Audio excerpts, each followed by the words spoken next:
দুই একটা পেজ চালাই, তাই আমাকে মোবাইল হাতে বেশিটা সময় কাটাতে হয় দিনের। এই জন্য অনেকেই ভাবছে শুধুমাত্র মোবাইল নিয়ে বসে থাকি, সংসারে আর কোনো কাজকাম আমাকে করতে হয় না।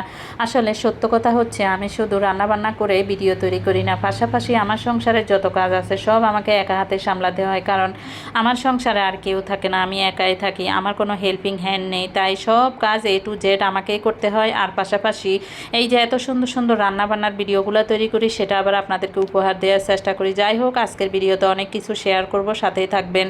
আমি কিন্তু মাছ ভাজি শেষে এখন সবজিটা বসিয়ে দিচ্ছি, পাশে চুলায় কিন্তু ভাতও বসিয়ে দিয়েছি। তো একে একে আমার রান্নাবান্না এগিয়ে যাচ্ছে, সব কিছু কমপ্লিট করছি। তো আসলে সারাদিনে শুধু রান্না নিয়ে ব্যস্ত থাকলে হবে না, পাশাপাশি আরও অনেক কাজও করতে হবে। এই দেখেন না, রান্না করতে করতে রান্নাঘরটা কতটা নোংরা হয়ে যায়।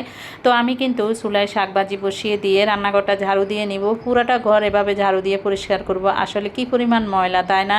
দেখে মনে হচ্ছে কয়েকদিন বোধহয় ঝাড়ু দেওয়া হয় নাই, আসলে প্রতিদিন ঝাড়ু দিলেই এতগুলা করে ময়লা বের হয়।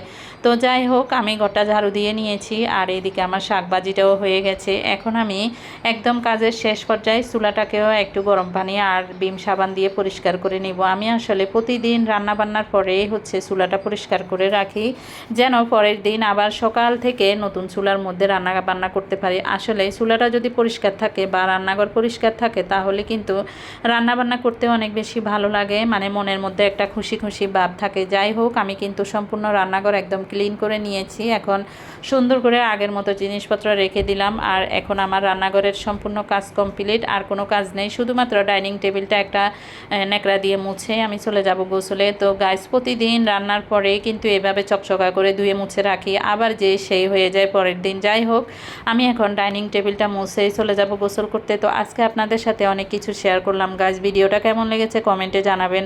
আর আমার এই ভিডিও এবং কাজগুলো যদি আপনাদের ভালো লেগে থাকে, তাহলে অবশ্যই আমার ভিডিওটা শেয়ার করে দিবেন। আর আমার সাথে যুক্ত না থাকলে ফলো দিয়ে যুক্ত হয়ে যাবেন। পরবর্তী ভিডিওতে আবারও দেখা হবে।